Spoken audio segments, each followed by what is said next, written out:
In verses 10 through 15, we read about God's deliverance of Israel from Egypt.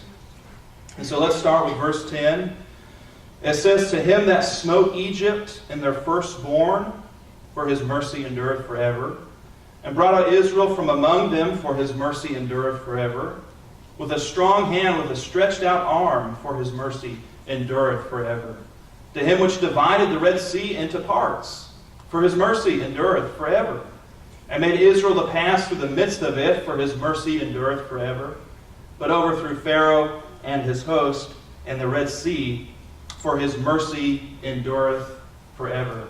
And so once again, considering the word mercy, this is not mercy in the sense of judgment, because we see God's judgment upon the people of Egypt in this psalm, don't we? And so in that sense, again, in regards to judgment, his mercy does not endure forever. His mercy will cease one day regarding those who are going to live contrary to his will. His mercy was not extended to Pharaoh and to the armies who pursued Israel. And so I think we're rather familiar with the story, how Joseph was betrayed by his brothers. He was sold into slavery in Egypt, how he was a prisoner in Egypt, but in time, because of his faith and because of his reliance on God, he rose to the second in command over all Egypt, the second in power. And in time, his brothers were reconciled to him, and from that one family became the nation of Israel. That one family, those 12 brothers, became the 12 tribes, which ultimately became the nation of Israel. But to become an independent nation, they had to be set free from slavery. And again, I think we're pretty familiar with Moses and the account of Moses, how God chose Moses to lead the people out of Egypt through many miracles and signs and plagues, and God did that through Moses. And as the sea parted and those great walls of water went up on either side, this psalm mentions the parting of the Red Sea there in verse 13. I've often wondered, who was the first person to go out and walk between those walls of water? You know, that had to take some faith, right? You know, that's something no one's ever seen before, other than the Israelites. You know, that had to take some faith. We're told it took faith. In Hebrews 11:29 it says, "By faith they passed through the Red Sea as by dry land, which the Egyptians essaying to do, or attempting to do, were drowned." And so again, we see the dichotomy of people who have faith and people who don't have faith. Israel was crossing the Red Sea because they wanted freedom, because they were following the will of God. Pharaoh and his soldiers were trying to cross the Red Sea to take them back into slavery and to capture them. And so those who went through those waters in faith were delivered, and they were saved. You know, we know they had problems later on, but at that point they were faithful. Those who lacked faith, when they went through that dry ground with those walls of water, it came back in on them. And they drowned and died because of their lack of faith.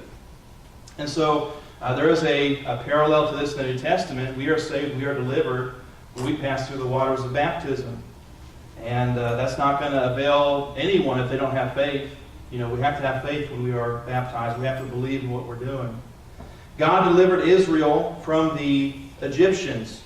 And the psalmist here writes to his fellow Israelites, and he reminds them that this was an act of God's mercy. It was an act of his loving kindness. And so when we look at the Old Testament, we should remember we are reading from the Old Testament. We're reading from the Psalms. And we can be thankful. We can recognize God's mercy among the people of Israel. But today we should be thankful for the deliverance that God offers us through his Son, Jesus Christ. That we are delivered from sins. And we too are working and traveling in this world to get to the true promised land. And we'll talk about that in a moment. But as we keep reading this psalm, again going back to the nation of Israel, we see that God, after he delivered the people of Israel, he gave them the land of Canaan. God gave Israel the promised land. And this is going to be verses 16 through 22. Psalm 136, verses 16 through 22. It says, "To him which led his people through the wilderness, for his mercy endureth forever. To him which smote great kings, for his mercy endureth forever. And slew famous kings, for his mercy endureth forever. Sihon, king of the Amorites, for his mercy endureth forever. And Og, the king of Bashan, for his mercy endureth forever. And gave their land for a heritage, for his mercy endureth forever. Even a heritage unto Israel his servant, for his mercy endureth forever." And so after God delivered Israel from Egypt, he led them through the wilderness. And ultimately those who were faithful, they got to go into the promised land and take the promised land as their heritage. And as a nation, we have to remember when we're reading the Old Testament, we're often reading about a nation of people. God's will for millions and millions of people recorded in the Old Testament.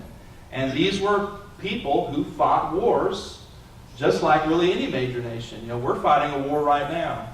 And so I bring that up because some people will condemn the Israelites. Well, they fought war. They weren't godly people. Well, we're fighting a war right now. Every major nation is fighting a war, usually at some point in time. And so the Lord of hosts was with them when they did battle, when they fought their enemies. And we learned that one of the names or one of the descriptions for God, and this is found in both the Old Testament and the New Testament, is the Lord of hosts. And that is a reference to his might as a leader of armies, the Lord of hosts, the Lord of armies. In the New Testament, I don't know why, sometimes it appears as the Lord of Sabaoth, and that's the Hebrew word. It's carried over into the Greek. I don't know why they don't translate it in some translations, but the Lord of hosts, the Lord of Sabaoth. And that's telling us he's a God of war. He's a God who helps his people during times of battle and war. And so he commanded Israel to fight against those who inhabit the land of Canaan. He told them to show them no mercy and to wipe them out. And here in Psalm 136, we have reference to two specific kings. One's name is Sihon, and the other's name is Og. And they were both contemporary kings. They were kings of different nations, but they lived at the same time. Sihon was king of the Amorites, and you can read about him in Numbers chapter 21 and Deuteronomy chapter 2. And Sihon refused to allow Israel to pass through the area he ruled, and he even arrayed his armies against the people of Israel, and Israel fought him and defeated him. And they took his land, just as the text says. They took the land of Sihon as their heritage, as part of the promised land. Og, I don't know if anyone's looking for baby names. Og is a great one, right? He wasn't a faithful man, though. So maybe not the best name, but Og was the king of Bashan. He was a unique individual. The Bible tells us he was the last of the giants. And the giants in the Bible are not mythical figures. They were very tall individuals, but they weren't like, Jack and the Beanstalk type figures, whereas someone's like 50 feet tall or something like that. We're told the height of Goliath, and if you look at the cubits and everything, Goliath would have been around 9.5 feet tall. So very tall man, Goliath. As far as I know, he's the only giant that we're actually given the specific height of. And these are called men in the Bible. They were called people. They were known by different tribes, different nations. The Anakims were known as people who were giants. The Nephilim were giants. Og, we're not told how tall he was, but we're told the dimensions of his bed frame. And if I remember correctly, I think it's 13 feet, if I remember right. I could be wrong. You have to look me up on that. But that tells you, he had to be at least a little bit shorter than 13 feet if he's going to sleep in his bed, right? So, very tall man. Not insanely tall or impossibly tall, but these people known as giants were exactly that. They were giant individuals. And God gave Israel victory over King Og and his people. Numbers 21, verses 33 and following. You can read about him there. Also in Deuteronomy chapter 3, you can read about him.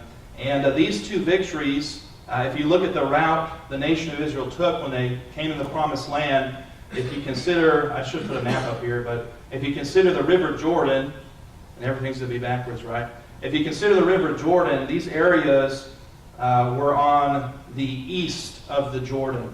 And so they came up from the east side of the Jordan, defeated these two kings, and when they crossed the river Jordan, when Joshua, through the miraculous power of God, was able to separate the waters of the Jordan, and they went across, that's when they went in to take Jericho and defeat that city. But before that happened, they fought these two individuals on the east side of Jordan and took their land. And so one of the things we can learn, again, how do we apply this to ourselves in our life today? Well, one of the things we should understand is that when God makes us promises, He makes us promises which are either doable or promises He's going to empower us to do. And if you recall, a lot of people had reservations. The spies that came and looked at the land of Canaan, they said, we can't go in there. It's a land filled with giants. And but those who actually were faithful and went in, one of the very first kings they defeated was a giant.